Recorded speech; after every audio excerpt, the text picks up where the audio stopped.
अपने वोट की मार ऐसा मारिए कि एक चोट गठबंधन पर लगे और दूसरी चोट कांग्रेस पर। कि भैया तुम लोगों को अली मुबारक हो, हमारे लिए बजरंग बली हमारे साथ में है। बजरंग बली का नाम लेने की वजह से चुनाव प्रचार पर लगी 72 घंटे की रोक के बाद मानो योगी आदित्यनाथ के अंदर और जोश भर गया है। वो यूपी से लेकर बंगाल तक और जबरदस्त तरीके से चुनाव प्रचार कर रहे हैं।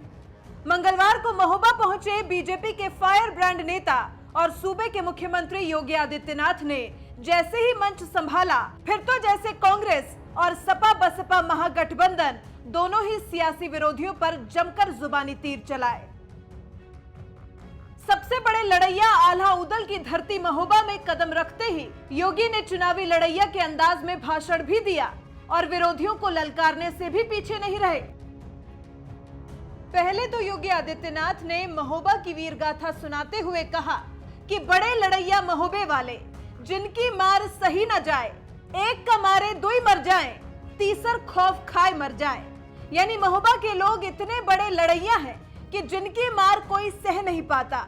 वो एक को मारते हैं और दो अपने आप मर जाते हैं, जबकि तीसरा डर के मारे ही मर जाता है। योगी की इस ललकार के जब तक सपा बसपा और कांग्रेस से जोड़कर मायने निकाले जाते, तब तक खुद योगी आदित्यनाथ ने ही बता दिया कि इस चुनाव में आल्हा बुंदेलखंड वालों के लिए महत्वपूर्ण है। अपने वोट की ऐसी मार मारें कि एक चोट गठबंधन पर लगे, दूसरी कांग्रेस पर, और बाकी सभी निर्दलीय आपके खौफ से मैदान छोड़कर भाग जाएं।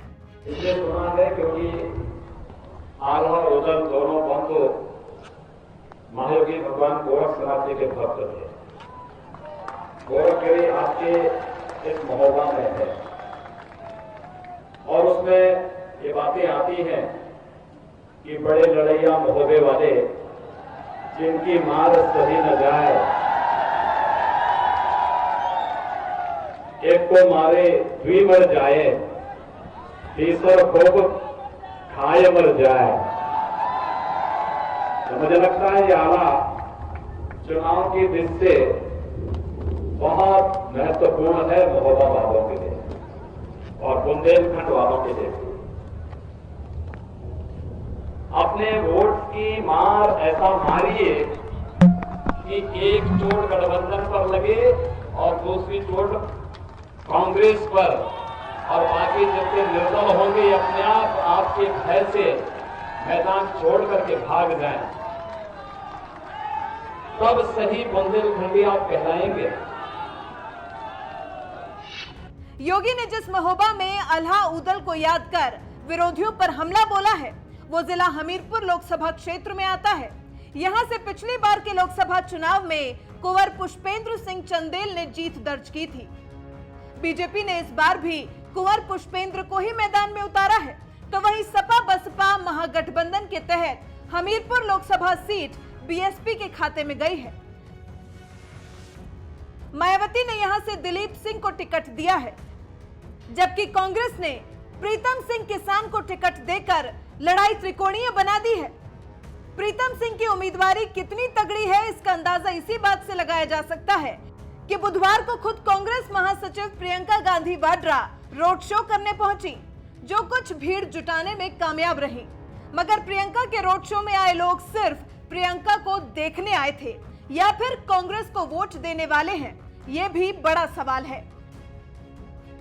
बहरहाल ये तो 23 मई को ही आने वाले नतीजों में साफ हो पाएगा, मगर ये भी नहीं भूलना चाहिए कि 2014 के आम चुनाव में जीतने वाले कुंवर पुष्पेंद्र सिंह चंदेल को 4.5 लाख से भी ज्यादा वोट मिले थे, जबकि सपा बसपा के खाते में 1.5 लाख ही वोट गए थे। सबसे खराब हालत तो कांग्रेस की थी, जिसे महज 78,000 के आसपास ही वोट मिले थे। बुंदेलखंड वीर और वीरांगनाओं की धरती है और महोबा के बारे में तो लोग बहुत मजबूती के साथ कहते हैं। मैंने आला सुना है, इसलिए सुना है क्योंकि आल्हा और उदल दोनों बंधु महायोगी भगवान गोरक्षनाथ जी के भक्त थे। गोरखगिरी आपके इस महोबा में है और उसमें ये बातें आती हैं कि बड़े लड़ैया महोबे वाले जिनकी मार सही न जाए,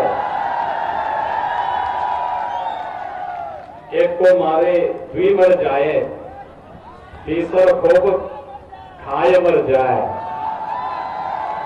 तो मुझे लगता है ये आला चुनाव की दृष्टि से बहुत महत्वपूर्ण है महोबा वालों के लिए और बुंदेलखंड वालों के लिए। अपने वोट की मार ऐसा मारिए कि एक चोट गठबंधन पर लगे और दूसरी चोट कांग्रेस पर, और बाकी जितने निर्दल होंगे अपने आप आपके भय से मैदान छोड़ करके भाग जाएं, तब सही बुंदेलखंडी आप कहलाएंगे। और मैं जिस उत्साह को देख रहा हूं महोबा में, सचमुच कितना टेम्परेचर है, 42 से ज्यादा है, उस सब के बावजूद महिला हो, पुरुष हो, जवान हो, बुजुर्ग हो, बच्चे हो, जो उत्साह और पूरे महोबा में घर घर के ऊपर केसरिया फहराता हुआ जिस उमंग के साथ डोल रहा है महोबा, सचमुच मैं आप सबका हृदय से अभिनंदन करता हूं, आप सबका स्वागत करता हूं। भाइयों बहनों, आप सबके इसी प्यार ने पूरे देश के अंदर एक अद्भुत लहर आई है। मैं कल पश्चिमी बंगाल में था। पश्चिमी बंगाल में 42 लोकसभा की सीटें हैं और जिस पश्चिमी बंगाल के बारे में कहा जाता था कि भारतीय जनता पार्टी का वहां पर खाता नहीं खुलेगा, इस बार आप देखना भारतीय जनता पार्टी वहां पर 30 से ज्यादा सीटें अकेले पश्चिमी बंगाल में जीतने जा रही है।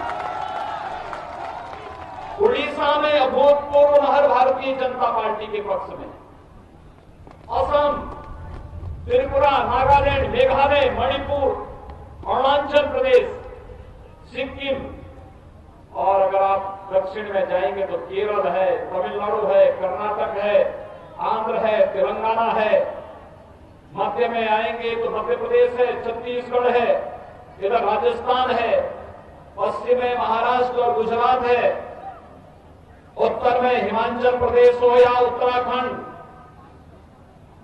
हर ओर एक ही लहर है और हर एक के जवान पर एक ही बात है। हर एक बोलता है फिर एक बार मोदी सरकार, फिर एक बार मोदी सरकार। तो मोदी सरकार को बनाने के लिए जो भूतपूर्व उत्साह पूरे देश के अंदर देखने को मिला है, भाइयों बहनों, वो अद्भुत है और मुझे वही उत्साह आज बुंदेलखंड में भी देखने को मिला। मैं आज प्रातः ललितपुर में था। मुझे इससे पहले मध्य प्रदेश में दतिया में मां पीताम्बरा पीठ पर दर्शन करने का सौभाग्य प्राप्त हुआ था और मैं वहां से ललितपुर गया। ललितपुर से फिर मैं आपके यहां आ रहा हूं, यहां पर आया हूं। दतिया में वही लहर, ललितपुर और झांसी में वही लहर, और आज महोबा में भी आया हूं।